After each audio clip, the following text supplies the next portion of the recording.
Welcome to our March edition of Fridley's Community Connection. In this edition, we take a look at the progress at Springbrook Nature Center, learn about changes to the Chores More program, meet Monica Sheets, artist-in-residence at Banffalock Center of the Arts, and join Fridley Police for lunch at Hayes Elementary.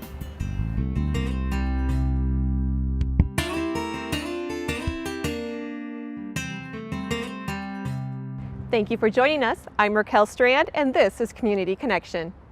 A mild winter and lots of community excitement have helped keep construction and program development moving right along at Springbrook Nature Center.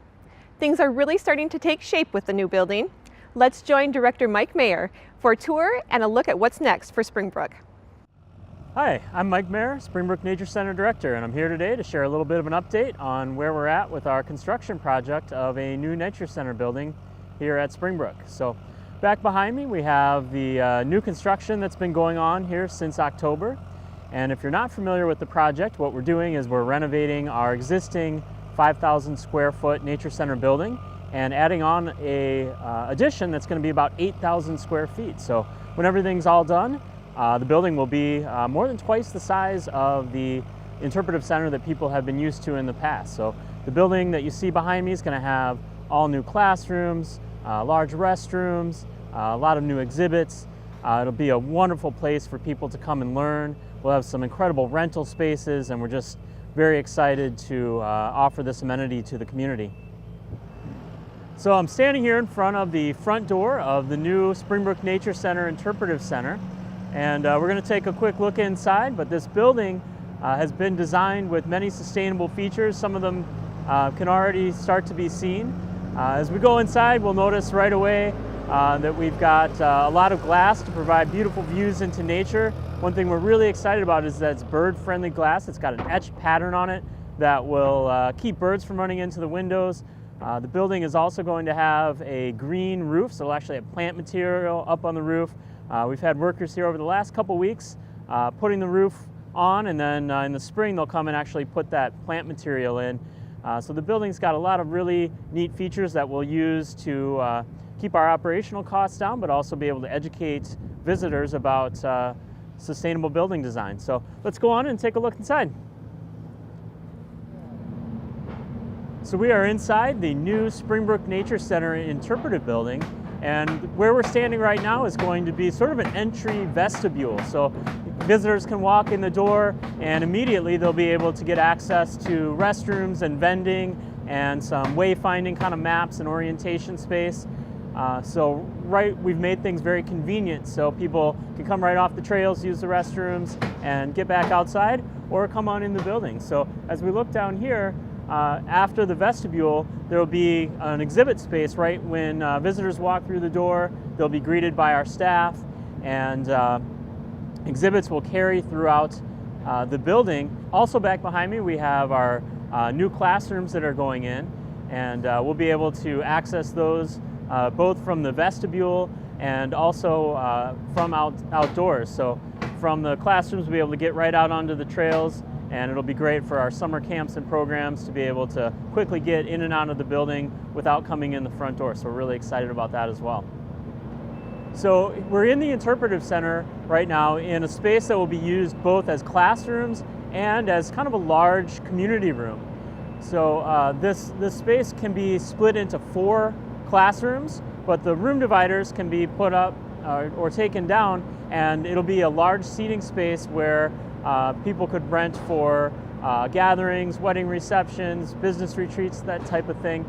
And one of the things that we're very excited about is the room is going to be absolutely beautiful. The end here will have almost 18-foot tall windows that will look out into the Nature Center, kind of highlighting one of our small prairie areas. So it's going to be an absolutely beautiful space for classrooms and also community gathering space. So our construction project features a complete renovation of the existing Interpretive Center building.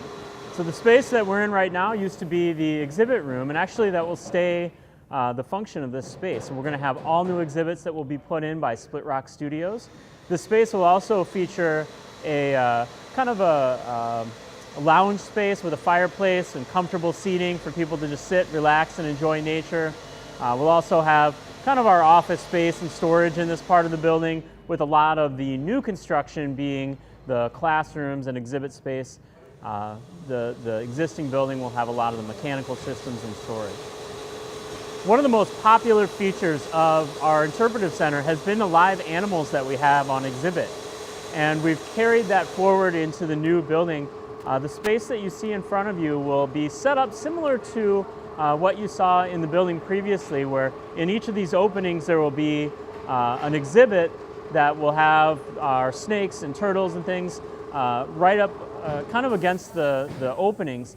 It'll be treated with a photo mural and some kind of touchable sculptural elements built into the wall, so it'll have a kind of a natural look and feel to it. But the very popular animals that we've had on exhibit will be part of the new building and the design, so we're very excited to be able to offer that again, and we know and appreciate how much people have enjoyed that.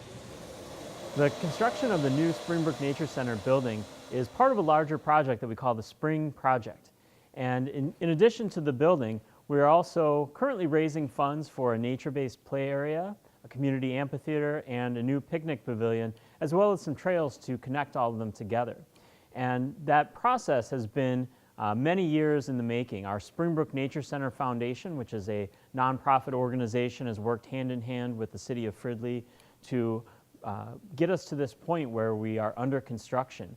And that has only been possible through a number of community organizations that have stepped forward to help us through in-kind donations, contributions, and one of those that has been more recent is the Toro Corporation has donated this workman utility vehicle that's going to be instrumental to helping us maintain this site. So we're very, very appreciative to Toro for that. We've had other companies recently give contributions. Burlington Northern Santa Fe recently made a $25,000 gift to the Spring Project. We've had local businesses such as Central Roofing and Vision Woodworking step forward with very significant in-kind contributions of product. So really this has been a community project that will all come together to create a facility that educates our children and provides incredible recreation and education opportunities for the city of Fridley. Another program that recently went under some reconstruction is the Anoka County Community Action Program's Chores More service. Fridley's Chores More recently converged with Anoka County and still continues to meet the needs of Fridley seniors. Nancy Shaw tells us more. Hi, I'm Nancy Shaw. I'm the ACAP Chores More coordinator. As you might have heard, after over 20 years of the chore programming change, due to funding changes with the program, the ACAP Chores More program and the Fridley Chore program have combined together under one umbrella to serve all of Anoka County.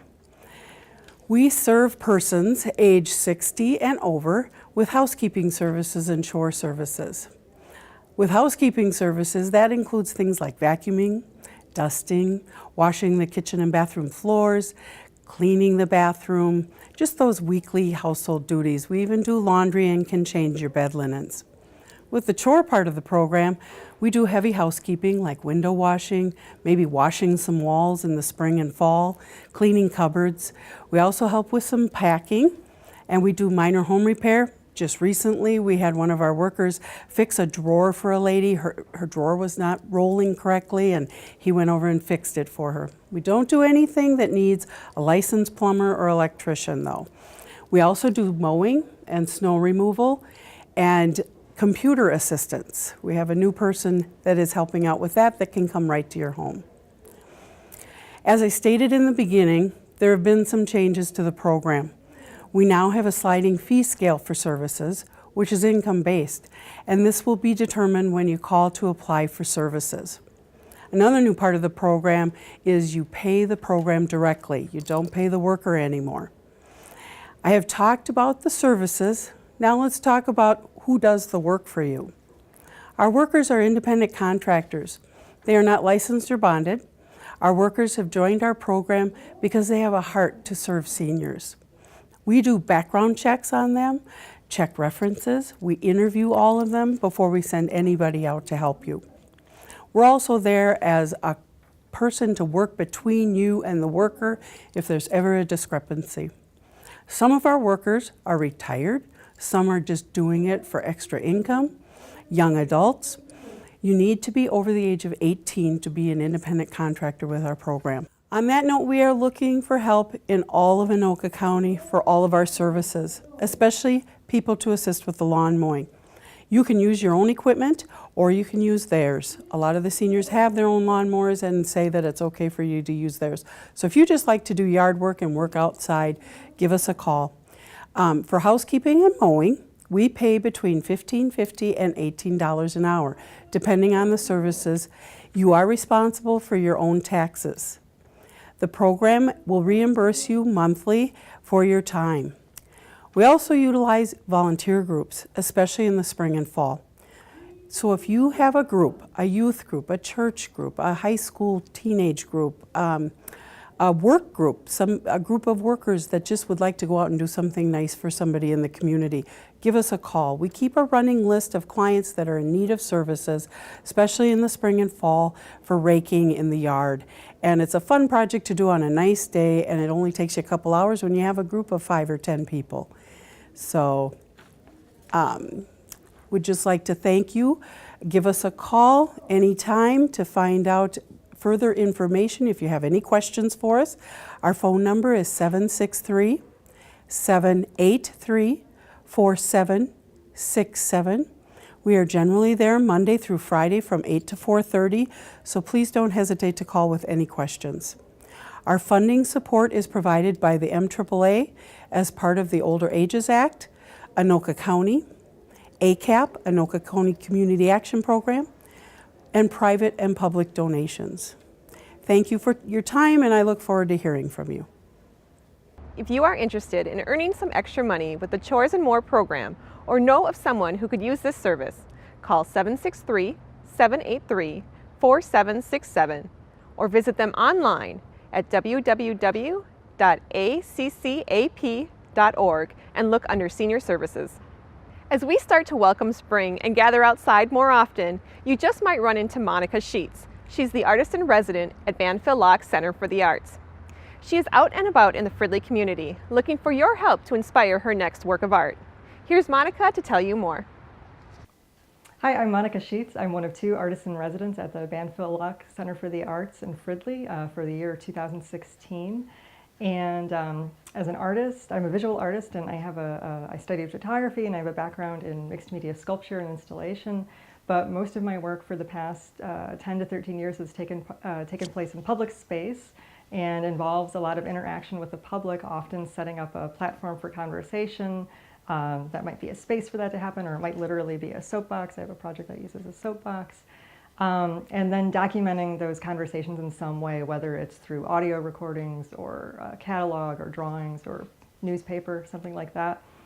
And so during my time in Fridley, I'm interested in finding out more about how Fridley residents feel connected to the city, build a sense of community here, and what they see as maybe Fridley's hidden gems or things that people don't necessarily know, and then also what they think that Fridley needs, what they'd like to see happening in the city going forward. I'm particularly interested in Fridley because it doesn't have a city center in that traditional way, I think in part because of it being incorporated so late, even though it does have this long history stretching back to, for example, when the Arts Center was first built as a tavern. So one of the things I want to do during my time is meet with residents and invite them to come tell me about their experiences in Fridley, why they moved here, or why they've stayed here, or why they've moved back. And yeah, what are some of the things that they think that Fridley has or Fridley needs. One of the ways I've been doing that is taking this bulletin board around to different events, and we also have it here in the Arts Center where people can access it during the open hours of the Arts Center. And people can put Post-it notes on here about what they think Fridley has or what they think Fridley needs. And you can see we often get a lot of what Fridley needs. Like there's definitely, that's easy for people to think of, but I'm also really interested in what are the things that Fridley has that maybe people don't think about or know about as much. Like one of the first things I found out about was that there's actually an honorary Romanian consulate in Fridley. that's up in, or down in one of the shopping centers down by Central and 53rd. And that's something that, yeah, I think probably not a lot of people know about that, but that's really interesting, and it speaks to obviously some sort of immigration settlement movement happening here in Fridley, but that maybe isn't always in the public eye. And so those are the things that I'm interested in finding a little bit more out, finding out a little more about. And to do that, I'm holding office hours in the Arts Center from 12 to 2 on Tuesdays, and then also by appointment for people who can't come maybe until the evening, or they can only come on other days. And then I think hopefully as the weather gets better, doing some things out in other locations in the city as well.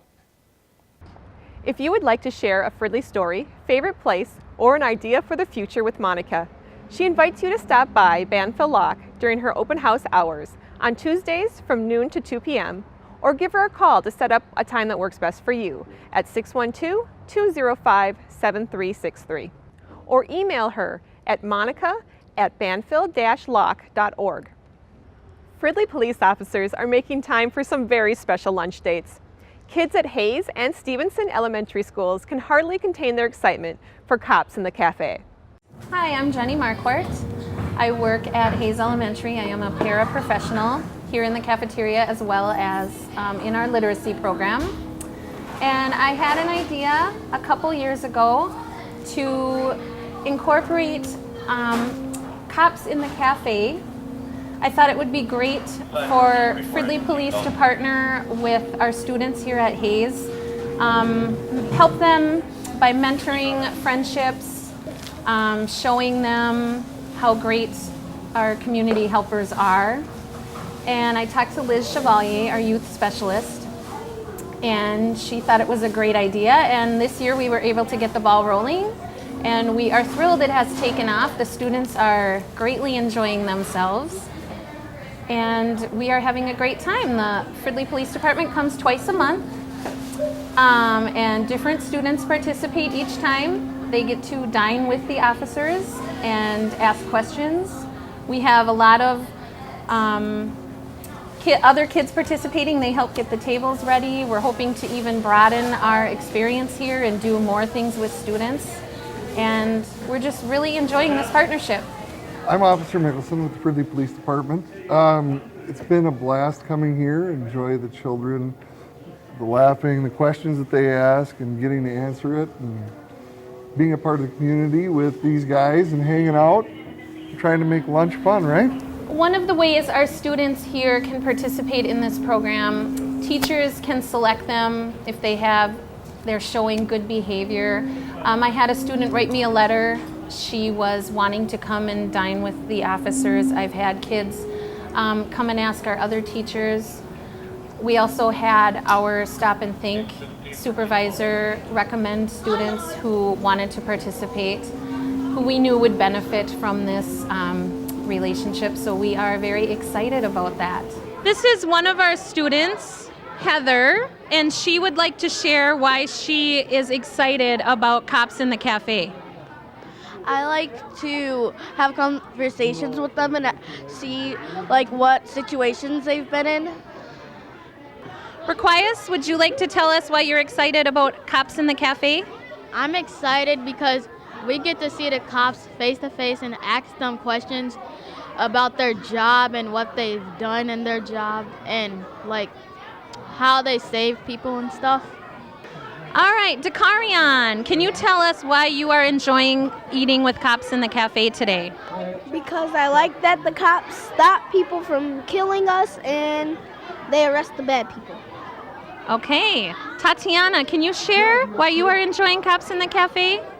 I think it's really cool because I did Shop with the Cop with Officer Murphy and we learned cool experiences. We also have a fun question and answer period at the end to kind of encourage all of our students to participate. Kids can ask our officers questions, and we have kind of a time for question and answer. We open up, and they've really enjoyed that also. What's the best part of your job? The best part of my job is getting to interact with people like you guys, and see the community and have some fun. What was one of your scariest moments you've been through?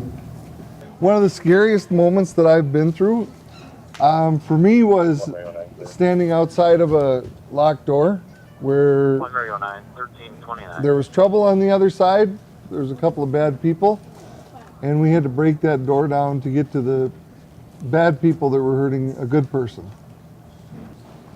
I think one of the most dangerous things that I've ever done is sometimes it's just driving down the street with my lights and sirens on, trying to get to where the help is needed.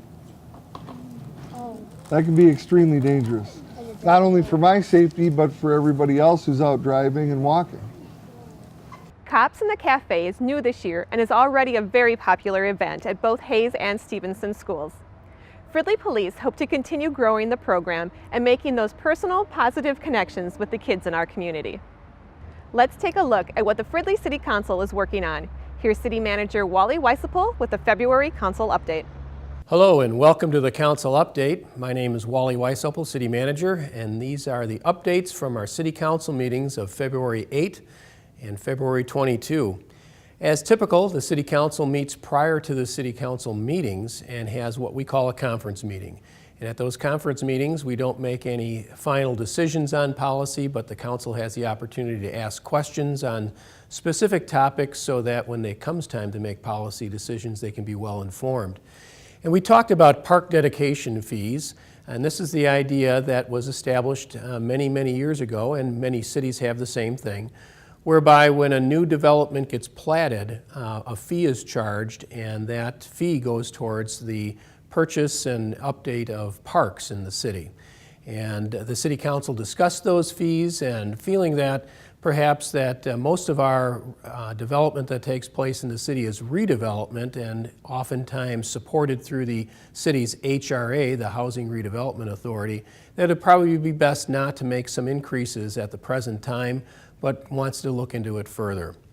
We also took a look at security cameras in parks. Sometimes parks get vandalized and security can be an issue, and we're taking a look at where and what types of cameras might be appropriate for some parks. We're going to begin looking at the Springbrook Nature Center to be one of our first locations for such devices. Then we're going to take a look at our goals and objectives. The City Council talked about what specific actions the city would like to get involved in and develop programs and projects to meet the needs of the residents and the stakeholders within the community. And these are the types of goals and objectives that will be used to formulate our 2017, 2018, and beyond budgets. Right now we're under the 2016 budget, and now we want to look at what types of programs and things might be necessary beyond that. Then we moved to our regular City Council meetings, and we talked about the MSA funds. This is our municipal state aid. The state provides funding to cities for maintaining and updating certain roadways, and the City Council adopted a resolution to allow us to use those funds for certain streets that are not within the MSA. MSA streets are generally those that are a little bit more busy, wider, etc. But now we have some streets that are more of the residential character. By adopting that resolution, we can use some of those funds to update the streets in the southern part of the city, our 2016 municipal state aid projects. So we also took a look at the Met Council Clean Water Grants. The Metropolitan Council offers cities grants that we can help with residents to reduce the amount of water they use. So we received $30,000 from this grant, and now we're making it available to residents so they can buy low-flow toilets and other types of irrigation systems that will reduce the amount of water usage. Look to our website for further information on the application for those grants that could be available to you. We also approved an agreement with Anoka County for our recycling programs. This provides some of the funding for our recycling events and curbside programs throughout the year. We took a look at our commercial loan program that the HRA offers, the Housing Redevelopment Authority, and they're now going to offer loans for commercial businesses. You may be aware of our residential loans that allow us to rehab certain houses and that type of thing. The commercial loans will allow businesses to update their facilities as well and expand, add jobs. However, whenever the city funds are used for projects, prevailing wage is a requirement. What this ordinance did was exempt the commercial loan program from the prevailing wage requirements up to $150,000. Any loans beyond that would require prevailing wage on those projects to be paid. The city's loan program for commercial loans will be capped at $150,000. We also made an amendment to our charter, and this is a recommendation that came from the Charter Commission. They reviewed it, and these are just text amendments to the administrative section of our charter. There's no substantive changes really that took place, and the City Council approved that resolution, and now those changes to the charter will take place in about another 60 days. We took a look at some zoning text changes and approved them. The text of the zoning code is all the verbiage, the words within the zoning code, and oftentimes they need to be updated as technology changes, as different progress is made. And those changes were made by ordinance, and they will take effect now in another 30 days. We also made a change to the appeals process. So when a resident, a property owner has an appeal to their zoning code that they want to make a change, we made that a little more streamlined and a little less onerous for the homeowners. And then finally, we took a look at a well redevelopment program, and that was for our well field over at Commons Park. And we approved a bid to take those wells apart and to update them. This is maintenance only. This is something that has to be done every so often, and those wells were overdue for their maintenance. So that's the updates from the City Council. Thanks for taking a look, and as always, you go to our website and find more information on what the city is up to. Thanks for checking in. Does spring fever have you thinking about planting veggies and flowers? If you are interested in reserving a garden plot in the Fridley Community Garden, located at Lock Park, the time is now. Returning Fridley gardeners can renew their plot today. New Fridley gardeners can request a plot beginning March 17th, and non-residents can reserve available space beginning late March. For more information, give us a call at 763-572-3570. Look for the City of Fridley on Facebook and Twitter, or visit us online at fridleymn.gov to stay up to date with city activities. That's all for this edition of Fridley's Community Connection. Join us again next month as we take a look at Arbor Day events, summer camps, spring construction, and more. I'm Raquel Strand. Thank you for joining us.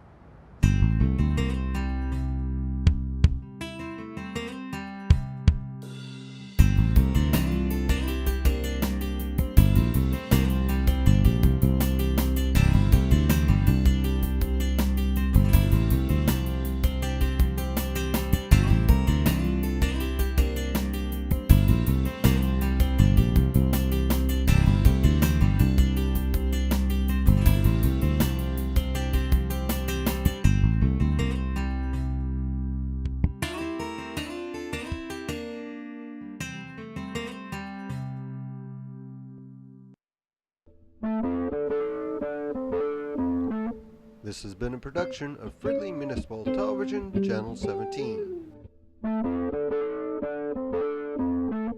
Thanks for watching.